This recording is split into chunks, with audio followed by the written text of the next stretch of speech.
Hi friends, welcome back to my channel RG tailoring ಕ್ಲಾಸಿಗೆ ಸ್ವಾಗತ. Friends, ನಾನು ಇವತ್ತು ಏನು ವಿಡಿಯೋ ಮಾಡ್ತಾ ಇದ್ದೀನಿ ಅಂದರೆ, ತುಂಬ ಜನಕ್ಕೆ ಡ್ರೆಸ್ ಕಟ್ಟಿಂಗ್ ತುಂಬ ಕನ್ಫ್ಯೂಷನ್ ಇರುತ್ತೆ. ಹಾಗೆ ಈ ರೀತಿ ಡಿಸೈನ್ ಕೊಟ್ಟಾಗ ಯಾವ ರೀತಿ ಫೋಲ್ಡ್ ಮಾಡಿಬಿಟ್ಟು ನಾವು ಸ್ಟಿಚ್ ಮಾಡಬೇಕು ಅಂತ. ಇದು ಫ್ರಂಟ್ ಪಾರ್ಟು, ಹಾಗೆ ಇದು ಬ್ಯಾಕ್ ಪಾರ್ಟು. ಇದನ್ನು ನಾವು ಯಾವ ರೀತಿ ಇಟ್ಕೊಂಡು ಕಟಿಂಗ್ ಮಾಡಬೇಕು ಅನ್ನೋದು ಡ್ರೆಸ್ಸಲ್ಲಿ ತುಂಬ ಕನ್ಫ್ಯೂಷನ್ ಇರುತ್ತೆ.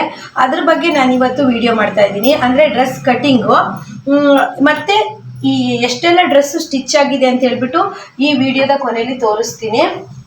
ಯಾವೆಲ್ಲ ಡ್ರೆಸ್ಗಳು ಸ್ಟಿಚ್ ಆಗಿದೆ ಅಂತೇಳಿ, ತುಂಬ ಡ್ರೆಸ್ಗಳು ಸ್ಟಿಚ್ ಆಗಿದೆ, ಯಾವ್ಯಾವ ರೀತಿ ಬಂದಿದೆ ಅಂತ ಹೇಳ್ಬಿಟ್ಟು, ಇದ್ರ ಪ್ಯಾಂಟ್ ಏನು ಅಂತ ಹೇಳ್ಬಿಟ್ಟು ನಾನು ನಿಮಗೆ ವಿಡಿಯೋದಲ್ಲಿ ಕೊನೆಗೆ ತೋರಿಸ್ತೀನಿ. ವಿಡಿಯೋ ಎಂಡಲ್ಲಿ ತೋರಿಸ್ತೀನಿ ಫ್ರೆಂಡ್ಸ್. ಈಗ ನಾನು ಈ ರೀತಿ ಡ್ರೆಸ್ಸನ್ನು ಕೊಟ್ಟಾಗ ಯಾವ ರೀತಿ ಕಟಿಂಗ್ ಮಾಡಬೇಕು, ಫೋಲ್ಡ್ ಮಾಡಬೇಕು ಅಂತ ಹೇಳ್ಬಿಟ್ಟು ಈ ವಿಡಿಯೋದಲ್ಲಿ ಹೇಳ್ತೀನಿ. ನೋಡಿ, ಡ್ರೆಸ್ಸನ್ನು ಫಸ್ಟ್ ನೀವು ಈ ರೀತಿ, ನಾನು ಈ ಡ್ರೆಸ್ಸನ್ನು ಕರೆಕ್ಟಾಗಿ ಕಟ್ ಮಾಡಿಕೊಂಡು ಈ ರೀತಿ ಐರನ್ ಮಾಡಿ ರೆಡಿ ಮಾಡಿ ಇಟ್ಕೊಂಡಿದ್ದೀನಿ. ಈಗ ಮಧ್ಯ ಸೆಂಟ್ರಲ್ಲಿ ಈ ರೀತಿ ಮಧ್ಯ ಇದು ಸೆಂಟ್ರಿಗೆ ಬರುತ್ತೆ. ಆದ್ದರಿಂದ ನಾವು ಈ ಸೆಂಟ್ರಲ್ಲೇನೆ ಈ ರೀತಿ ಫೋಲ್ಡಿಂಗ್ ಮಾಡಬೇಕು. ಫೋಲ್ಡಿಂಗ್ ಮಾಡಿಬಿಟ್ಟು ಇದು ಫ್ರಂಟ್ ಪಾರ್ಟ್ ಆಗುತ್ತೆ. ಇದರ ಬ್ಯಾಕ್ ಪಾರ್ಟ್ ಬಂದ್ಬಿಟ್ಟು ಇದಾಗತ್ತೆ ನೋಡಿ, ಇದು ಬ್ಯಾಕ್ ಪಾರ್ಟ್ ಆಗುತ್ತೆ. ನಾನು ಇದಕ್ಕೆ ಲೈನಿಂಗ್ ಯಾವ ರೀತಿ ಕಟ್ ಮಾಡ್ಕೊಳ್ಳೋದು, ಹಾಗೆ ಈ ಡ್ರೆಸ್ ಪೀಸನ್ನು ಯಾವ ರೀತಿ ಕಟ್ ಮಾಡ್ಕೊಳ್ಳೋದು ಅಂತ ಹೇಳ್ಬಿಟ್ಟು ಈ ವಿಡಿಯೋದಲ್ಲಿ ಹೇಳ್ತೀನಿ. ನೋಡಿ, ಫ್ರಂಟ್ ಪಾರ್ಟನ್ನು ಮೇಲಿಟ್ಟಿದ್ದೀನಿ, ಬ್ಯಾಕ್ ಪಾರ್ಟನ್ನು ಕೆಳಗಿಟ್ಟಿದ್ದೀನಿ. ಇದು ಕರೆಕ್ಟಾಗಿ ನೀವೊಂದು ಗುಂಪಿನ ಅಥವಾ ಐರನ್ ಆದರೂ ಮಾಡಿಟ್ಕೊಳ್ಳಿ. ತುಂಬ ಜನ ಡ್ರೆಸ್ ಕಟ್ಟಿಂಗ್ ಹೇಳ್ಕೊಡಿ ಅಂತೇಳಿ ತುಂಬ ಕೇಳ್ತಾ ಇದ್ರು. ನಾನು ಇವತ್ತು ಈ ಡ್ರೆಸ್ ಕಟ್ಟಿಂಗ್ ನಿಮಗೋಸ್ಕರ, ಇದು ನಿನ್ನೆನೇ ಕಟ್ಟಿಂಗ್ ಮಾಡಿ ಇವತ್ತು ಸ್ಟಿಚ್ ಆಗಬೇಕಿತ್ತು. ನಾನು ವಿಡಿಯೋ ಹಾಕೋದಕ್ಕೋಸ್ಕರ ಡ್ರೆಸ್ ಕಟ್ಟಿಂಗನ್ನು ಇವತ್ತು ಮಾಡ್ತಾ ಇದ್ದೀನಿ ಫ್ರೆಂಡ್ಸ್. ಮತ್ತೊಂದು ವಿಷಯ ಏನು ಅಂದರೆ, ನಿಮಗೆ ಡ್ರೆಸ್ಸು ಹೊಲಿಯೋದ್ರಿಂದ ಏನೆಲ್ಲ ಲಾಭ ಅಂತ ಸಹಿತ ನಾನು ಈ ವಿಡಿಯೋದಲ್ಲಿ ಹೇಳ್ತೀನಿ, ಎಕ್ಸ್ಪ್ಲೇನ್ ಮಾಡ್ತೀನಿ. ಯಾಕಂದರೆ ನೀವು ತುಂಬ ಬ್ಲೌಸಲ್ಲಿ ಸಣ್ಣ ಪುಟ್ಟ ತಪ್ಪುಗಳಾದ್ರೂ ಅದು ಕಸ್ಟಮರ್ ಕಿರಿಕ್ ಮಾಡ್ತಾರೆ. ಆದರೆ ಡ್ರೆಸ್ಸಲ್ಲಿ ಆ ರೀತಿ ಆಗಲ್ಲ. ನೀವು ಸ್ವಲ್ಪ ಸಣ್ಣ ಪುಟ್ಟ ತಪ್ಪುಗಳನ್ನು ಡ್ರೆಸ್ಸಲ್ಲಿ ಮಾಡಿದರೂ ಸಹಿತ ಕಸ್ಟಮರ್ ಯಾವುದೇ ರೀತಿ ಕಿರಿಕಿರಿ ಮಾಡಲ್ಲ. ಡ್ರೆಸ್ಸು ತುಂಬ ಒಳ್ಳೆ ಇನ್ಕಮ್ ಕೊಡುತ್ತೆ. ಯಾಕಂದರೆ ನೀವು ದಿನಕ್ಕೆ ಡ್ರೆಸ್ಸಿಗೆ ರೇಟ್ ಬಂದುಬಿಟ್ಟು 350-450 ರೂಪಾಯಿ ಇದೆ. ಒಂದು ಡ್ರೆಸ್ ಸ್ಟಿಚ್ ಮಾಡಿದರೆ 450 ರೂಪಾಯಿ ತನಕನೂ ರೇಟ್ ಇದೆ. ಅಂಬ್ರೆಲಾ ಗೌನಿಗೆಲ್ಲ ಆದರೆ 700 ರೂಪಾಯಿ ತನಕ ರೇಟ್ ಇದೆ. ಹಾಗಾಗಿ ನಾನು ಹೇಳೋದು, ಡ್ರೆಸ್ ಕಟ್ಟಿಂಗನ್ನು ತುಂಬ ನೀಟಾಗಿ ಕಲ್ತ್ಕೊಳ್ಳಿ ಅಂತ ಹೇಳ್ತೀನಿ. ನೋಡಿ, ಡ್ರೆಸ್ಸನ್ನು ನಾನು ಕ್ಲೀನಾಗಿ ಈ ರೀತಿ ಮಡಚಿ ಇಟ್ಕೊಂಡಿದ್ದೀನಿ. ಫಸ್ಟು ನೀವು ಯಾವುದೇ ರೀತಿ ಕಟಿಂಗ್ ಮಾಡಬೇಕಂದ್ರೂ ಫಸ್ಟು ನೀಟಾಗಿ ಈ ರೀತಿ ಇಟ್ಕೊಂಡಾಗ ನಾವು ಕಟಿಂಗನ್ನು ನೀಟಾಗಿ ಮಾಡ್ಬೋದು. ನಾನು ನಿಮಗೆ ಡ್ರೆಸ್ ಫುಲ್ಲು ಒಂದು ಪಿಕ್ಚರನ್ನು ತೋರಿಸ್ತಾ ಇದ್ದೀನಿ. ನೋಡಿ, ಡ್ರೆಸ್ಸು ಈ ರೀತಿ ಇದೆ. ಇದು ಫ್ರಂಟ್ ಪಾರ್ಟು. ನಾವು ಮಧ್ಯ ಸೆಂಟ್ರಲ್ಲಿ ಈ ರೀತಿ ಮಡಚಿ ಇಟ್ಕೊಬೇಕು. ಇದು ಮಧ್ಯ ಸೆಂಟ್ರಿಂಗ್ ಅಲ್ಲಿ ಬರುತ್ತೆ. ನೋಡಿ, ಡ್ರೆಸ್ ಕಲರು ವೈಟ್ ಇದೆ, ಲೈನಿಂಗ್ ಸಹಿತ ವೈಟ್ ತಂದಿದ್ದೀನಿ. ಇದು ಯಾವ ರೀತಿ ಕಟ್ ಮಾಡಬೇಕು ಅನ್ನೋದನ್ನು ನಾನು ಇವತ್ತು ಈ ವಿಡಿಯೋದಲ್ಲಿ ಹೇಳ್ಕೊಡ್ತೀನಿ. ನೋಡಿ, ಫಸ್ಟು ಕುತ್ತಿಗೆ ಹತ್ರ ನಾವು ಮಾರ್ಕ್ ಹಾಕೋದ್ರಿಂದ ಅಳತೆ ತಗೊಳ್ಳೋಣ. ಈ ಡ್ರೆಸ್ ಅವಳು ಏನು ಹೇಳಿದಾಳೆ ಅಂದರೆ, ಅಕ್ಕ ಈ ಡ್ರೆಸ್ ಎಷ್ಟು ಉದ್ದ ಬರುತ್ತೋ ಅಷ್ಟು ಉದ್ದನೂ ಇಡು ಅಂತ ಹೇಳ್ತಿದ್ದಾಳೆ. ಯಾಕಂದರೆ ಅಳತೆ ಟಾಪು ತುಂಬ ಉದ್ದ ಇದೆ, 45 ಇಂಚು ಉದ್ದ ಇದೆ. ಉದ್ದನ ಅಳತೆ ತಗೊಳ್ಳೋದು ಹೇಗೆ ಅಂದರೆ, ನೀವು ಭುಜದಿಂದ ಲಾಂಗ್ ಲೆಂತ್ ಉದ್ದ ತಗೊಂಡ್ರೆ ಆಯಿತು, ಉದ್ದ ಬರುತ್ತೆ. ಹಾಗೆ ಈಗ ನಾನು ಎದೆ ಸುತ್ತಳತೆ ತಗೊಳ್ತಾ ಇದ್ದೀನಿ. ಅಂದರೆ ಡ್ರೆಸ್ಸಿನ ಎದೆ ಸುತ್ತಳತೆ ನೋಡಿ, ಇಲ್ಲಿ ಈ ರೀತಿ ಇರುತ್ತಲ್ವ, ಈ ತುದಿಯಿಂದ ಈ ತುದಿಗೆ ನೀವು ಕರೆಕ್ಟಾಗಿ ತಗೋಬೇಕು. ಫಿಟ್ಟಿಂಗ್ ಹೊಲಿಗೆಗೆ ಯಾವುದೇ ಕಾರಣಕ್ಕೂ ಅಳತೆನ ತಗೊಬೇಡಿ. ಈ ಟಾಪಿನ ಈ ರೀತಿ ಇರುತ್ತಲ್ವ, ಇಲ್ಲಿ ತಗೊಳ್ಳಿ. 21 ಬರ್ತಿದೆ. 21ನ ಅರ್ಧ ಮಾಡಿದಾಗ 10.5 ಬರುತ್ತೆ. ಈ ಟಾಪಿನ ಉದ್ದ ಎಷ್ಟಿದೆಯೋ ಅಷ್ಟು ಇಡಬೇಕು. ಒಂದು ಅಂದಾಜು 42 ಇದೆ ಈ ಟಾಪಿನ ಉದ್ದ. ಅಂದರೆ ಈ ಪೀಸಲ್ಲಿ ಎಷ್ಟಿದೆಯೋ ಅಷ್ಟು ಇಡೋಕ್ಕೆ ಹೇಳಿದ್ದಾರೆ. ಎದೆ ಸುತ್ತಳತೆ ಬಂದುಬಿಟ್ಟು 21 ಇತ್ತು. ಅದನ್ನು ನಾವು 4ನೇ 1 ಭಾಗ ಮಾಡಿದಾಗ 10.5 ಬರುತ್ತೆ. 10.5 ಇಡಬೇಕು. 10.5ನೇ ಇಡಬೇಕು. ಇದಕ್ಕೇನು ಸೇರಿಸ್ಕೊಬಾರ್ದು. 21 ಅಂದರೆ ನಾನು ನೋಡಿ, ಈ ತುದಿಯಿಂದ ಹಾಗೆ ಈ ತುದಿ ತನಕ ನಾನು ಅಳತೆನ ಮಾಡಿದೆ. ಇದನ್ನು ನಾವು ಅರ್ಧ ಮಾಡಿಬಿಟ್ಟು ಟಾಪಿನ 4ನೇ 1 ಭಾಗಕ್ಕೆ ಇಡಬೇಕು. 10.5 ಬರುತ್ತೆ. ಆಮೇಲೆ ಇದರ ಸೊಂಟನ ನಾವು ಅಳತೆ ಮಾಡಬೇಕು. ಬೇಕಿದ್ರೆ ನಿಮಗೆ ಕನ್ಫ್ಯೂಷನ್ ಆದರೆ ಈ ಭುಜದಿಂದ ತಗೊಂಡು ಸೊಂಟಕ್ಕೆ 12 ಇಂಚ್ ಬರುತ್ತೆ. 12 ಇಂಚಿಂದ ಸೊಂಟನ ಅಳತೆ ತಗೊಬೇಕು. 20 ಬಂದಿದೆ. ನೀವು ಎದೆ ಸುತ್ತಳತೆ 10.5 ಇಟ್ಟರೆ ಸೊಂಟನ ನೀವು 9.5 ಮಾಡ್ಕೊಳ್ಳಿ. ಯಾಕಂದರೆ ಎದೆ ಸುತ್ತಳತೆಗಿಂತ ಸೊಂಟ ಅನ್ನೋದು 1 ಇಂಚು ಕಡಿಮೆ ಬರಬೇಕು. ಈಗ ನೆಕ್ಸ್ಟು ಬಾಟಮು ಅಂದರೆ ಚೂಡಿದಾರದ ಅಂದರೆ ಟಾಪಿನ ಬಾಟಮ್, ಇದು 2 ಪೀಸ್ ಟಾಪು. ಹಾಗೆ ಇದಕ್ಕೆ ನಾವು ಸ್ಟ್ರೈಟ್ ಪ್ಯಾಂಟ್ ಸ್ಟಿಚ್ ಮಾಡಿದ್ದೀನಿ. ನಾನು ವಿಡಿಯೋದ ಕೊನೆಯಲ್ಲಿ ಸ್ಟ್ರೈಟ್ ಪ್ಯಾಂಟ್ ಎಷ್ಟು ಸ್ಟಿಚ್ ಆಗಿದೆ ಅಂತೇಳಿ ಹೇಳ್ತೀನಿ. ನೋಡಿ 22 ಇದೆ ಬಾಟಮ್ ಬಂದ್ಬಿಟ್ಟು 22 ಆದರೆ ಅದನ್ನ ಅರ್ಧ ಮಾಡಿದ್ರೆ 11 ಆಗುತ್ತೆ. ಬಾಟಮು 11 ಆಗುತ್ತೆ. 11ಕ್ಕೆ ಪ್ಲಸ್ 1 ಇಂಚು ಸೇರಿಸ್ಬೇಕು. ಯಾಕಂದರೆ ಈ ರೀತಿ ಸೈಡಲ್ಲಿ ನಾವು ಮಡ್ಚಬೇಕಾಗತ್ತಲ್ಲ, ಅದಕ್ಕೆ 1 ಇಂಚ್ ಎಕ್ಸ್ಟ್ರಾ ಸೇರಿಸಿದ್ರೆ ಆ ಕಡೆ ಅರ್ಧ ಇಂಚ್ ಈ ಕಡೆ ಅರ್ಧ ಇಂಚ್ ಮಾಡಿಸಿದ್ರೆ ಕರೆಕ್ಟ್ ಆಗುತ್ತೆ. 11 ಬಂದಿತ್ತು ಪ್ಲಸ್ 1 ಇಂಚು 12 ಆಯಿತು.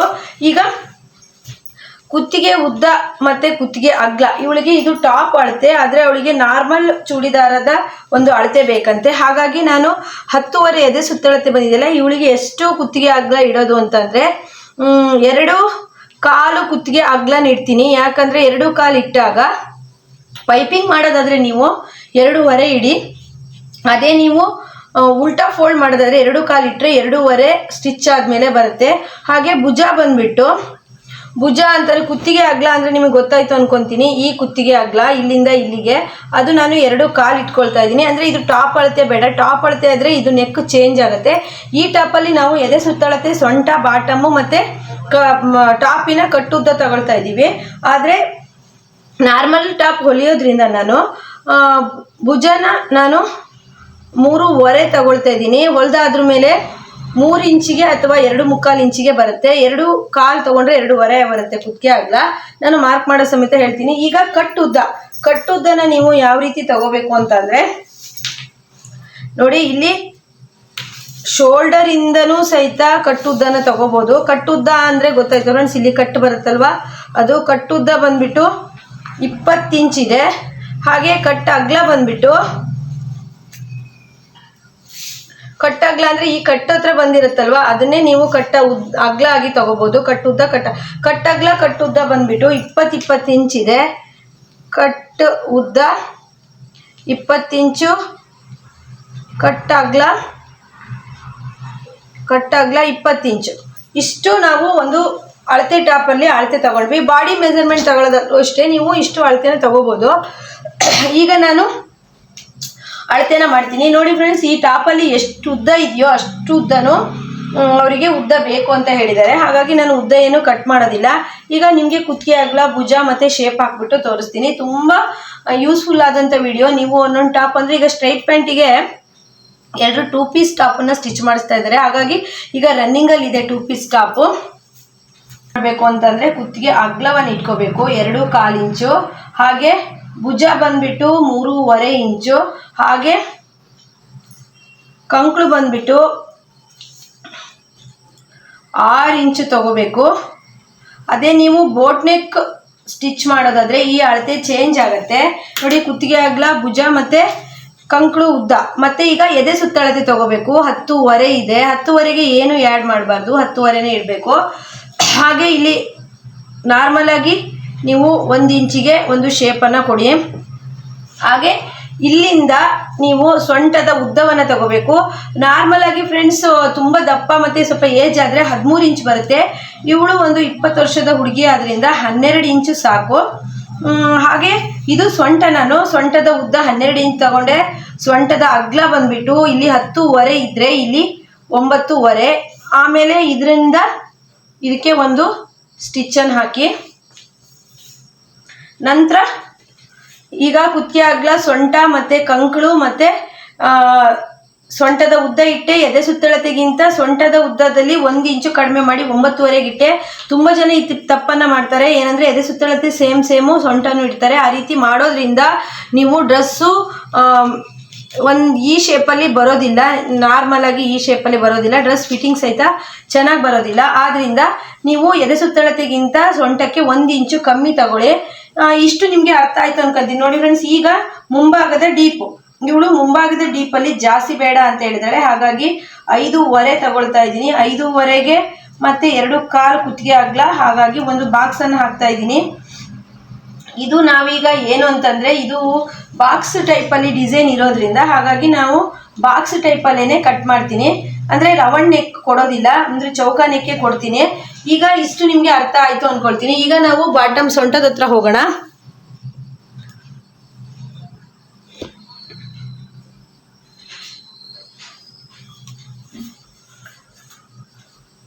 ನಾನು ಇದನ್ನು ಈ ರೀತಿ ಕೆಳಗೆ ಹಾಕ್ತೀನಿ. ಹಿಂಗೆ ನೋಡಿ ಫ್ರೆಂಡ್ಸ್, ಇದು ಚೂಡಿದಾರದ ಎಂಡಲ್ಲಿ ಈಗ ಬ್ಯಾಕಲ್ಲಿ ಎಷ್ಟಿರುತ್ತೋ ಫ್ರಂಟಲ್ಲೂ ಸಹಿತ ಅಷ್ಟೇ ಮಾಡಬೇಕು. ಈ ಡಿಸೈನ್ ಹೋಗುತ್ತೆ, ಆದರೂ ಬ್ಯಾಕಲ್ಲಿ ಬಟ್ಟೆ ಇಲ್ವಲ್ಲ, ಹಾಗಾಗಿ ಈಗ ನಾವು ಬಾಟಮ್ ಇಟ್ಕೊಬೇಕಾಗತ್ತೆ.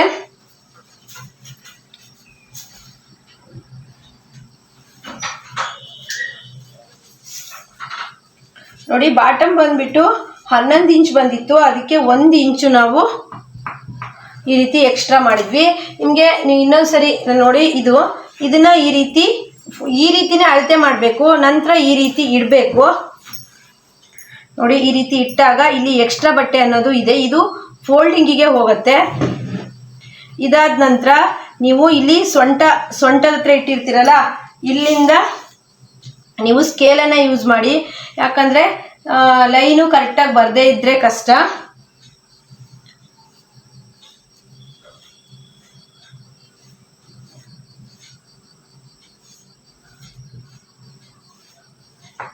ನೋಡಿ, ಈ ರೀತಿ ಕಾಣಿಸ್ತದೆ ಅನ್ಕೊತೀನಿ.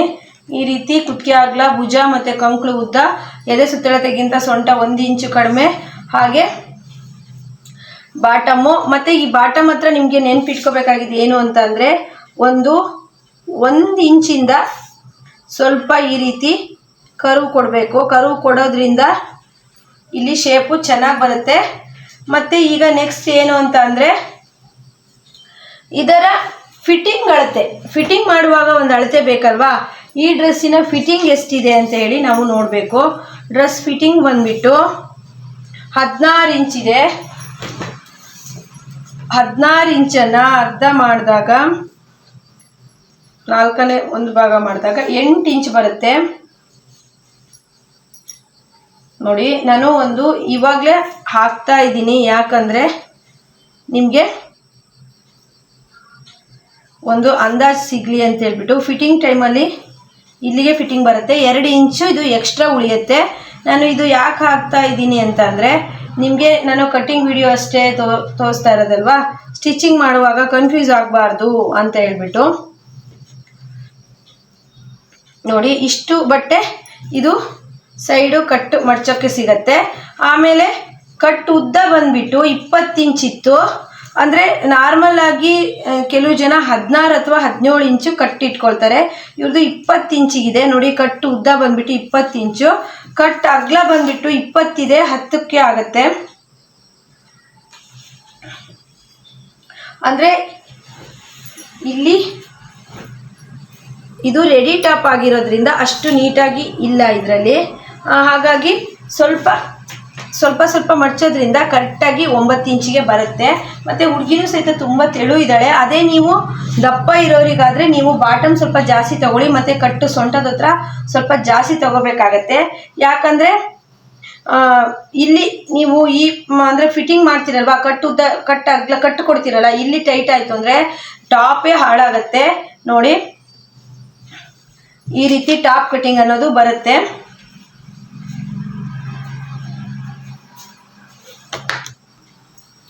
ನೋಡಿ ಫ್ರೆಂಡ್ಸ್, ನಾನು ಇನ್ನೊಂದು ಸರಿ ಹೇಳ್ತೀನಿ.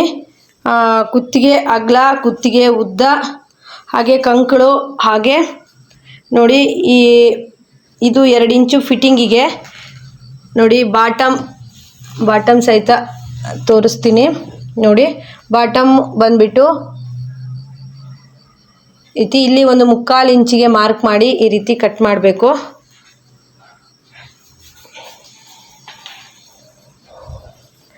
ನಿಮಗೆ ಚೂಡಿ ಕಟ್ಟಿಂಗ್ ಅರ್ಥ ಆಯಿತು ಅಂದ್ಕೊಳ್ತೀನಿ. ಈ ರೀತಿ ಡಿಸೈನರ್ ಕೊಟ್ಟಾಗ ಏನು ಮಾಡಬೇಕು ಅಂತೇಳಿ ತುಂಬ ಜನಕ್ಕೆ ಕಷ್ಟ ಅನಿಸುತ್ತೆ. ನೋಡಿ, ಫ್ರಂಟು ಬ್ಯಾಕು ಈ ರೀತಿ ಒಟ್ಟಿಗೆ ಇಟ್ಕೊಂಡಿದ್ದೀನಿ. ಕಟ್ಟಿಂಗು ಈ ಹಾರ್ಮೋಲ್ ಹತ್ರ 1-2 ಸೇಮ್ ಕಟ್ಟಿಂಗ್ ಆಗುತ್ತೆ. ಫ್ರಂಟಲ್ಲಿ ಕಟ್ಟಿಂಗ್ ಮಾಡುವಾಗ ಮಾತ್ರ ಫ್ರಂಟಲ್ಲಿ ಮಾತ್ರ ಕಟ್ ಮಾಡಬೇಕು, ಬ್ಯಾಕಲ್ಲಿ ಏನು ಡಿಸೈನ್ ಅಂತ ನೋಡಿಬಿಟ್ಟು ಕಟ್ಟಿಂಗ್ ಮಾಡ್ಕೊಬೇಕು. ಬನ್ನಿ ಫ್ರೆಂಡ್ಸ್, ಈಗ ಕಟ್ ಮಾಡೋಣ.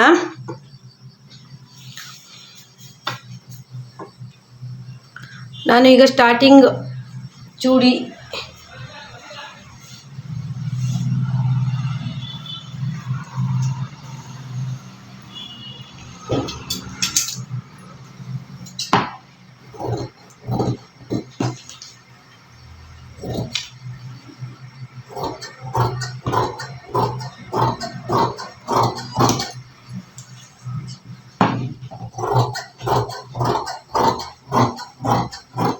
ಫ್ರೆಂಡ್ಸ್, ನೀವು ಚೂಡಿದಾರ ಅಷ್ಟೊಂದು ತಲೆ ತಿನ್ನಲ್ಲ.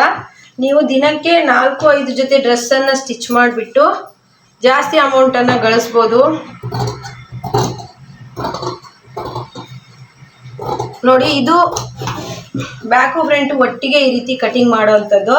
ನಿಮಗೆ ಬ್ಯಾಕಲ್ಲಿ ಬೇರೆ ಫ್ರಂಟಲ್ಲಿ ಬೇರೆ ಡಿಸೈನ್ ಇದ್ದರೆ ನೀವು ಬೇರೆ ಬೇರೆ ಮಾಡ್ಕೊಬೋದು. ನಾನು ಬ್ಯಾಕ್ ಬೇರೆ ಫ್ರಂಟ್ ಬೇರೆ ಬೇರೆ ಬೇರೆ ಮಾಡಿಕೊಂಡೆ. ಇದು ಕಾಟನ್ ಆಗಿರೋದ್ರಿಂದ ನಾನು ಹಾಗೆ ಐರನ್ ಹೊಡೆದಿರೋದ್ರಿಂದ ಕರೆಕ್ಟಾಗಿ ನೀಟಾಗಿ ಕೂರ್ತಾ ಇದೆ. ನಾನು ನಿಮಗೆ ಇನ್ನೊಂದ್ಸರಿ ಈ ಟಾಪನ್ನು ತೋರಿಸ್ತೀನಿ. ನೋಡಿ, ಈ ರೀತಿ ಮಧ್ಯೆ ಡಿಸೈನ್ ಬಂದಾಗ ಏನು ಮಾಡೋದು, ಯಾವ ರೀತಿ ಕಟ್ ಮಾಡೋದು ಅಂತ ಹೇಳ್ಬಿಟ್ಟು ತುಂಬ ಜನಕ್ಕೆ ಕನ್ಫ್ಯೂಷನ್ ಇರುತ್ತೆ.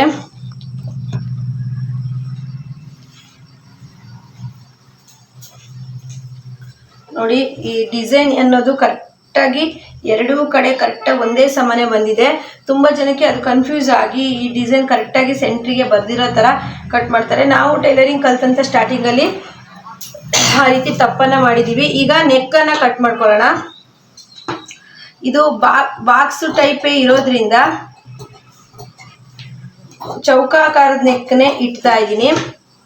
ಯಾಕಂದರೆ ಈ ಡಿಸೈನಿಗೆ ಈ ನೆಕ್ಕು ಸರಿಯಾಗತ್ತೆ. ಹಾಗಾಗಿ ಈಗ ಬ್ಯಾಕಲ್ಲಿ ನೀವು ರೌಂಡ್ ಆದರೂ ಕೊಟ್ಕೊಬೋದು, ಯಾವ ಡಿಸೈನ್ ಬೇಕಾದರೂ ಕೊಟ್ಕೋಬೋದು.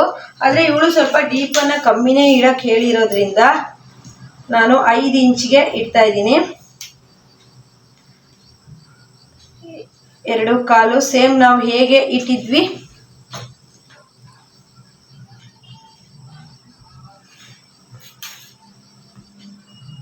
ಅದೇ ರೀತಿ. ತುಂಬ ಜನ ಟೈಲರ್ ನೋಡಿದ್ದೀನಿ ಫ್ರೆಂಡ್ಸ್, ಬರೀ ಬ್ಲೌಸ್ ಸ್ಟಿಚ್ ಮಾಡ್ತಾ ಇರ್ತಾರೆ, ಡ್ರೆಸ್ಸನ್ನು ಸ್ಟಿಚ್ ಮಾಡೋದಿಲ್ಲ. ಆ ರೀತಿ ತಪ್ಪನ್ನು ಮಾಡಬೇಡಿ, ಕಸ್ಟಮರ್ ಕಳ್ಕೊತೀರಾ. ನೀವು ಬ್ಲೌಸ್ ಸ್ಟಿಚ್ ಮಾಡ್ತಾ ಇದ್ದೀರಿ ಅಂದರೆ ಡ್ರೆಸ್ಸು ಸ್ಟಿಚ್ ಮಾಡಿ. ಯಾಕಂದರೆ ಡ್ರೆಸ್ ಸ್ಟಿಚ್ ಮಾಡಿಸೋರು ತುಂಬ ಜನ ಇರ್ತಾರೆ.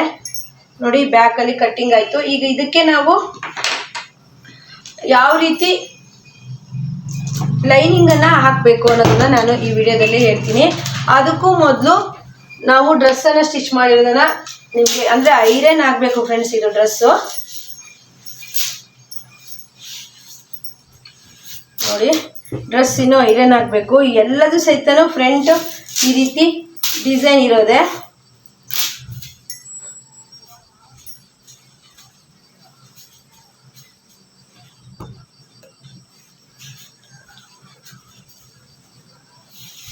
ಫ್ರಂಟು ಈ ರೀತಿ ಡಿಸೈನ್ ಬಂದಿದೆ. ಈ ಡ್ರೆಸ್ ಕಟಿಂಗ್ ಸಹಿತ ನಿಮಗೆ ಒಂದು ವಿಡಿಯೋದಲ್ಲಿ ಹಾಕಿದ್ದೀನಿ ನೋಡಿ. ಈ ಡ್ರೆಸ್ ಕಟಿಂಗ್ ಮಾಡಿದೆ, ಸ್ಟಿಚಿಂಗ್ ಮಾಡೋಕ್ಕೆ ತೋರ್ಸೋಕ್ಕಾಗಿಲ್ಲ. ಈಗ ಸ್ಟಿಚಿಂಗ್ ಆಗಿದೆ. ಹಾಗೆ ಇನ್ನೂ ತುಂಬ ಈಗ ನಾನು ಪ್ಯಾಂಟ್ಗಳನ್ನು ತೋರಿಸ್ತೀನಿ ನೋಡಿ. ಸ್ಟ್ರೈಟ್ ಪ್ಯಾಂಟು ಇನ್ನೂ ಈಗ ಕಟಿಂಗ್ ಮಾಡಿದೆ ಅಲ್ಲ, ಅದ್ರದ್ದು ಪ್ಯಾಂಟ್ ರೆಡಿಯಾಗಿದೆ. Straight pant friends, straight pant ತಗೊಳಕ್ಕೆ ಹೋದ್ರೇ 200-250 ಇದೆ. 200 ರೂಪಾಯಿ ಅಂತೂ ಮ್ಯಾಕ್ಸಿಮಮ್ ಇದೆ. ನೀವು ಬಟ್ಟೆ ತಂದು ಸ್ಟ್ರೈಟ್ ಪ್ಯಾಂಟನ್ನು ಆರಾಮಾಗಿ ಹೊಲ್ಕೊಬೋದು. ನೋಡಿ, ಎಲಾಸ್ಟಿಕ್ ಕೊಟ್ಬಿಟ್ಟು ಸ್ಟಿಚ್ ಆಗಿದೆ. ನೀವು ಈ ಡ್ರೆಸ್ಸನ್ನು ಸ್ಟಿಚ್ ಮಾಡಿದ್ರೆ ಮಿನಿಮಮ್ 500 ರುಪೀಸ್ ಆದರೂ ತೊಗೋಬೋದು. ಇಲ್ಲ ತುಂಬ ಚೌಕಾಸಿ ಮಾಡ್ತಿದ್ದಾರೆ ಅಂತಂದರೆ 450 ರೂಪಾಯಿ ತೊಗೋಬೋದು. ನೋಡಿ, ಈ ಡ್ರೆಸ್ಸು ಸಹಿತ ನಾಳೆ ಸ್ಟಿಚ್ ಆಗುತ್ತೆ. ಇದು ಸಹಿತ ಅಷ್ಟೇ, ಸ್ಟ್ರೈಟ್ ಪ್ಯಾಂಟೇ ಸ್ಟಿಚ್ ಮಾಡಿರೋದು. ನೋಡಿ, ಎಲಾಸ್ಟಿಕ್ ಹಾಕಿದ್ದೀವಿ. ಈ ಪ್ಯಾಂಟ್ ಈಗ ತುಂಬ ಮಾರುಕಟ್ಟೆ ಇದೆ, ಅಂದರೆ ತುಂಬ ಸೇಲ್ ಆಗ್ತಾ ಇದೆ. ನೀವು ತುಂಬ ಕಡಿಮೆ ಬಟ್ಟೆಲಿ ಅಂದರೆ 2 ಮೀಟ್ರ್ ಬಟ್ಟೆ ತಂದರೆ ಆರಾಮಾಗಿ ಸ್ಟಿಚ್ ಮಾಡ್ಕೊಬೋದು ಮನೇಲೇ. ಈ ಪ್ಯಾಂಟಿನ ಕಟ್ಟಿಂಗು ಸಹಿತ ಹಾಕಿದ್ದೀನಿ ನಾನು. ಹಾಗೆ ನೋಡಿ, ಇದು ಒಂದು ಡ್ರೆಸ್ಸು. ಈಗಂತೂ ಗೋಲ್ಡ್ ಪ್ಯಾಂಟ್ ಎಲ್ಲ ಅಂತೂ ತುಂಬ ಮ್ಯಾಚಿಂಗ್ ಆಗುತ್ತೆ ಎಲ್ಲ ಡ್ರೆಸ್ಸಿಗೂ. ಹಾಗೆ ನೈಟ್ ಪ್ಯಾಂಟ್ ಆಗಿ ಸಹಿತ ಯೂಸ್ ಮಾಡ್ಕೋಬೋದು. ಇದು ರೆಡ್ ಈ ಡ್ರೆಸ್ಸಿನ ಪ್ಯಾಂಟು. ಎಲ್ಲದಕ್ಕೂ ಸ್ಟ್ರೈಟ್ ಪ್ಯಾಂಟೇನೆ ಸ್ಟಿಚ್ ಮಾಡಿದ್ದೀನಿ. ಅವಾಗ ಒಂದು ಟೈಮಲ್ಲಿ ಪಟೇಲ ಪ್ಯಾಂಟ್ ತುಂಬ ಇತ್ತು, ಈಗ ಸ್ಟ್ರೈಟ್ ಪ್ಯಾಂಟು. ಈ ಸ್ಟ್ರೈಟ್ ಪ್ಯಾಂಟ್ ತುಂಬ ಈಸಿ, ನೀವು ಒಂದು 10 ನಿಮಿಷದಲ್ಲಿ ಸ್ಟ್ರೈಟ್ ಪ್ಯಾಂಟ್ ಹೊಲಿಬೋದು, ತುಂಬ ಬೇಗ ಹೊಲಿಬೋದು, ತುಂಬ ಅಮೌಂಟನ್ನು ಸಹಿತ ತೊಗೋಬೋದು. ಫ್ರೆಂಡ್ಸ್ ನೋಡಿ, ಏನಾದರೂ ನಿಮಗೆ ಇಂಟ್ರೆಸ್ಟ್ ಇದ್ದರೆ ನನಗೆ ಕಮೆಂಟ್ ಮಾಡಿ. ಸ್ಟ್ರೈಟ್ ಪ್ಯಾಂಟ್ ಕಟಿಂಗ್ ಇನ್ನೊಂದು ಬೇಕಾದರೆ ನಿಮಗೆ ಹೇಳ್ಕೊಡ್ತೀನಿ. ಹಾಗೆ ಕಟಿಂಗ್ ಮಾಡಿ ಸಹಿತ ಇಟ್ಟಿದೆ ಸ್ಟ್ರೈಟ್ ಪ್ಯಾಂಟು. ಅದು ನೋಡೋಣ ವಿಡಿಯೋದ ಕೊನೆಯಲ್ಲಿ ಏನಾದರೂ ನಿಮಗೆ ನೋಡ್ತೀನಿ ಫ್ರೆಂಡ್ಸ್. ಇಲ್ಲಿ ಇಟ್ಟಿದ್ದೆ ಫ್ರೆಂಡ್ಸ್. ನೋಡಿ, ಸ್ಟ್ರೈಟ್ ಪ್ಯಾಂಟು ಕಟಿಂಗ್ ಆಗಿದೆ, ಸ್ಟಿಚಿಂಗ್ ಮಾಡಬೇಕಷ್ಟೆ. ಇದು ಪ್ಯಾಂಟು ಕಟಿಂಗು ತುಂಬ ಈಸಿ, ಹಾಗೆ ಸ್ಟಿಚಿಂಗ್ ಸಹ ಈಸಿ. ಏನೂ ಇಲ್ಲ, ಈ ಸೈಡಲ್ಲಿ ಮಡ್ಚ್ ಹೊಲಿಯೋದು, ಹಾಗೆ ಇದು ಸೀಟಿನ ಉದ್ದ ಅಟ್ಯಾಚ್ ಮಾಡ್ಕೊಳ್ಳೋದು, ಇಲ್ಲಿ ಎಲಾಸ್ಟಿಕ್ ಕೊಡೋದು. ಫ್ರೆಂಡ್ಸ್ ತುಂಬ ಈಸಿ ಮೆಥಡಲ್ಲಿ ಸ್ಟಿಚಿಂಗ್ ಆಗುತ್ತೆ. ಕಟಿಂಗ್ ಆಗಿದೆ ನೋಡಿ ಸ್ಟ್ರೈಟ್ ಪ್ಯಾಂಟು. ಹಾಗೆ ವಿಡಿಯೋಕ್ಕೊಂದು ಲೈಕ್ ಮಾಡಿ ಫ್ರೆಂಡ್ಸ್. ನಾನು ಏನು ಸ್ಟಿಚ್ ಮಾಡ್ತೀನೋ ಅವೆಲ್ಲ ವಿಡಿಯೋನು ಪ್ರತಿದಿನ ಹಾಕ್ತಾ ಇದ್ದೀನಿ. ನಿಮ್ಮ ಲೈಕಿಂದ ನನಗೆ ಒಂದು ಇಂಟ್ರೆಸ್ಟ್ ಬರುತ್ತೆ, ಏನು ಸ್ಟಿಚ್ ಮಾಡಿದ್ರು ನಾನು ಹೇಳಬೇಕು ಅಂತ. ಹಾಗೆ ಇಲ್ಲೊಂದು ಡ್ರೆಸ್ ಇದೆ, ಇದನ್ನು ಸಹಿತ ಐರನ್ ಮಾಡಿ ರೆಡಿ ಮಾಡಿ ಇಟ್ಕೊಂಡಿದ್ದೀನಿ. ಇದು ಸಹಿತ ಫ್ರಂಟಲ್ಲಿ ಈ ರೀತಿ ಡಿಸೈನ್ ಬಂದಿರೋ ಅಂಥದ್ದು. ಈ ಥರ ಬಂದಾಗ ಬಿಗಿನರ್ಸ್ ಏನು ಮಾಡ್ತಾರೆ ಅಂದರೆ ತುಂಬ ಹೆದರ್ಕೊಬಿಡ್ತಾರೆ, ಯಾವ ರೀತಿ ಕಟ್ ಮಾಡೋದಂತ. ಏನೂ ಇಲ್ಲ, ನೀವು ಫ್ರಂಟ್ ಟು ಬ್ಯಾಕನ್ನು ಬೇರೆ ಬೇರೆ ಮಾಡ್ಕೊಳ್ಳಿ. ಸೆಂಟ್ರಲ್ಲಿ ಈ ರೀತಿ ಮರ್ಚ್ಕೊಂಡು ನೀವು ಐರನ್ ಮಾಡಿಕೊಂಡು ಸ್ಟಿಚ್ ಮಾಡ್ಬೋದು. ಇದು ಸಹಿತ ಈಗ ಕಟ್ ಮಾಡ್ಬೇಕು ನಾನು. ಹಾಗೆ ಈಗ ಕಟ್ ಮಾಡಿರೋಂಥ ಡ್ರೆಸ್ಸಿಗೆ ಲೈನಿಂಗ್ ಯಾವ ರೀತಿ ಕಟ್ ಮಾಡ್ಕೊಳ್ಳೋದು, ತುಂಬ ಜನಕ್ಕೆ ಅದು ಕನ್ಫ್ಯೂಸ್ ಇದೆ. ನಾವು ಸಹಿತ ನಮಗೂ ಹೇಳ್ಕೊಡೋರು ಅವಾಗ ಇಲ್ಲದೇನೆ ತುಂಬ ತಪ್ಪುಗಳನ್ನು ಮಾಡಿ ಇದು ಒಂದು ಐಡಿಯಾ ಬಂದು ನಮಗೆ ಸ್ಟಿಚ್ ಮಾಡಿರೋದು. ಈಗ ಹಾಗಲ್ಲ, ಈಗ ಕೈಯಲ್ಲಿ ಫೋನ್ ಇರುತ್ತೆ, ಯಾವ ರೀತಿ ನೀವು ಸ್ಟಿಚ್ ಮಾಡಬೇಕೋ ಆ ರೀತಿ ಎಲ್ಲ ಸ್ಟಿಚ್ ಮಾಡ್ಕೋಬೋದು. ನೋಡಿ ಫ್ರೆಂಡ್ಸ್, ಈ ಥರ ಲೈನಿಂಗನ್ನು ನೀವು ಫೋಲ್ಡ್ ಮಾಡಿ ಇಟ್ಕೊಳ್ಳಿ. ನಂತರ ನೀವು ಕಟ್ ಮಾಡಿರೋಂತಹ ಬ್ಯಾಕ್ ಆಗಿರ್ಬೋದು, ಫ್ರಂಟ್ ಆಗಿರ್ಬೋದು, ಯಾವುದ್ರಲ್ಲಾದರೂ ಒಂದನ್ನು ನಾನು ಫ್ರಂಟ್ ಪಾರ್ಟೇ ಇಟ್ಕೊಳ್ತೀನಿ. ಯಾಕಂದರೆ ಇದು ಎಲ್ಲ ವೈಟ್ ಆಗಿರೋದ್ರಿಂದ ನೀವು ಈ ರೀತಿ ಫೋಲ್ಡ್ ಮಾಡಬೇಕಾಗತ್ತೆ. ಈ ರೀತಿ ಫೋಲ್ಡ್ ಮಾಡಿ ನೀವು ಈ ರೀತಿ ಬಿಡಿಸ್ಬಿಟ್ಟು ಲೈನಿಂಗ್ ಮೇಲೆ ಇಟ್ಕೊಬೇಡಿ, ತಪ್ಪಾಗತ್ತೆ. ಈ ರೀತಿ ಫೋಲ್ಡಿಂಗ್ ಮಾಡಿಬಿಟ್ಟು ಇದನ್ನು ಡ್ರೆಸ್ ಮೇಲೆ ಇಟ್ಕೊಳ್ಳಿ. ನೋಡಿ, ಈ ರೀತಿ ಇಟ್ಕೋವಾಗ ನೀವು ಏನು ಮಾಡಿ ಅಂದರೆ ಮೇನ್ ಫ್ಯಾಬ್ರಿಕ್ಕಿಗಿಂತ ಲೈನಿಂಗು ಕಡಿಮೆ ಇರಬೇಕು. ಯಾಕಂದರೆ ಕರೆಕ್ಟು ಮೇನ್ ಫ್ಯಾಬ್ರಿಕ್ಕಿಗೆ ಕರೆಕ್ಟಾಗೋ ರೀತಿ ಲೈನಿಂಗ್ ಇರಬಾರ್ದು. ಮೇನ್ ಫ್ಯಾಬ್ರಿಕ್ಕಿಗಿಂತ ಲೈನಿಂಗ್ ಅನ್ನೋದು ಕಡಿಮೆ ಇರಬೇಕು. ನೋಡಿ, ಈ ರೀತಿ ಇಟ್ಕೊಳ್ಳಿ.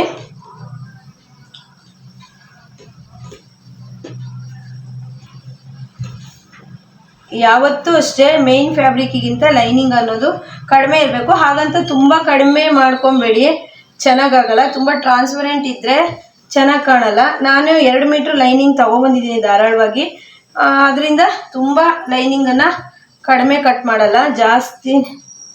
ಜಾಸ್ತಿ ಅಂದರೆ ಸ್ವಲ್ಪ ಕರೆಕ್ಟಾಗಿ ಸ್ವಲ್ಪ ಅಷ್ಟೇ ಉಳಿಯೋ ರೀತಿ ಮಾಡ್ತೀನಿ.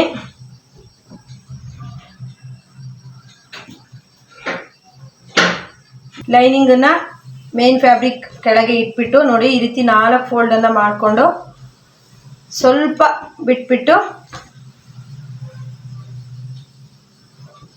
ಈ ರೀತಿ ಬೇಕಿದ್ರೆ ನೀವೊಂದು ಗೆರೆನ ಸಹಿತ ಹಾಕೋಬೋದು. ಜಾಸ್ತಿ ಕಟ್ ಮಾಡ್ತೀನಿ, ಕಡಿಮೆ ಕಟ್ ಮಾಡ್ತೀನಿ ಅನ್ನೋ ಭಯ ಇದ್ದರೆ.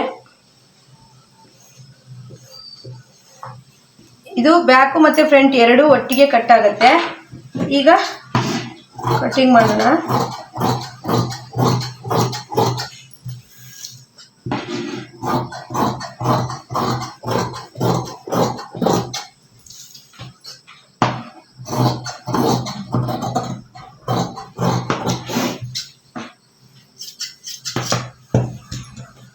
ಬ್ಯಾಕು ಮತ್ತು ಫ್ರಂಟು ಒಟ್ಟಿಗೆ ಕಟ್ಟಾಯಿತು. ಇದನ್ನು ನೀವು ಲೈನಿಂಗ್ ಮೇಲೆ ಈ ರೀತಿ ಇಟ್ಬಿಟ್ಟು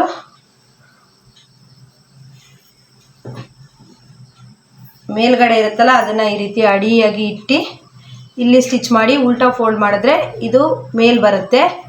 ಬ್ಯಾಕು ಫ್ರಂಟು ಈ ರೀತಿ ಅಟ್ಯಾಚ್ ಮಾಡ್ಕೊಬೋದು. ನೀವು ಹಾಗೇನೆ ಈ ರೀತಿ ಕಟ್ ಮಾಡ್ದೇನೆ ಈ ರೀತಿ ಇಟ್ಟರೆ ತುಂಬ ಸಮಸ್ಯೆ ಆಗುತ್ತೆ ಸ್ಟಿಚ್ ಮಾಡೋದಕ್ಕೆ. ಇಲ್ಲಿ ಲಾಸ್ಟಲ್ಲಿ ಉಳಿದಿರೋ ಬಟ್ಟೆನ ಕಟ್ ಮಾಡಿ ತೆಗಿಬೋದು. ಲೈನಿಂಗ್ ಅಟ್ಯಾಚ್ ಆದಮೇಲೆ ಒಂದು ಸ್ಟಿಚ್ಚನ್ನು ನೀವು ಮಧ್ಯದಲ್ಲಿ ಹಾಕ್ಕೊಳ್ಳಿ, ನಂತರ ನೀವು ಸೈಡಲ್ಲಿ ಅಟ್ಯಾಚ್ ಮಾಡೋದಕ್ಕೆ ಆಗುತ್ತೆ. ಈಗ ಬ್ಯಾಕು ಫ್ರಂಟು ಡ್ರೆಸ್ ಕಟ್ಟಿಂಗು ಆಯಿತು. ಸ್ಲೀವ್ ಕಟ್ಟಿಂಗ್ ಮಾಡೋದಕ್ಕೆ ಕೇಳ್ತೀನಿ. ಬಟ್ಟೆ ತುಂಬ ಕಡಿಮೆ ಉಳಿದಿದೆ, ಅವಳಿಗೆ ಬಟ್ಟೆ ಇಷ್ಟೇ ಉಳಿದಿದೆ, ಹೇಗೆ ಸ್ಟಿಚ್ ಮಾಡೋದಂತ ಕೇಳ್ತೀನಿ. ಈ ಡ್ರೆಸ್ಸು ಸ್ಟಿಚ್ ಆದಮೇಲೆ ನಾಳಿನ ವಿಡಿಯೋದಲ್ಲಿ ಮತ್ತೆ ನಿಮಗೆ ಯಾವ ರೀತಿ ಬಂತು ಅಂತೇಳಿ ಹೇಳ್ತೀನಿ. ಫ್ರೆಂಡ್ಸ್, ಇವತ್ತು ಈ ಡ್ರೆಸ್ ಕಟ್ಟಿಂಗ್ ನಿಮಗೆಲ್ಲ ಇಷ್ಟ ಆದರೆ ಲೈಕ್, ಶೇರ್, ಕಮೆಂಟ್ ಮಾಡಿ. ನೆಕ್ಸ್ಟ್ ವಿಡಿಯೋದಲ್ಲಿ ಮತ್ತೆ ಸಿಗೋಣ. ಓಕೆ ಫ್ರೆಂಡ್ಸ್, ಬಾಯ್.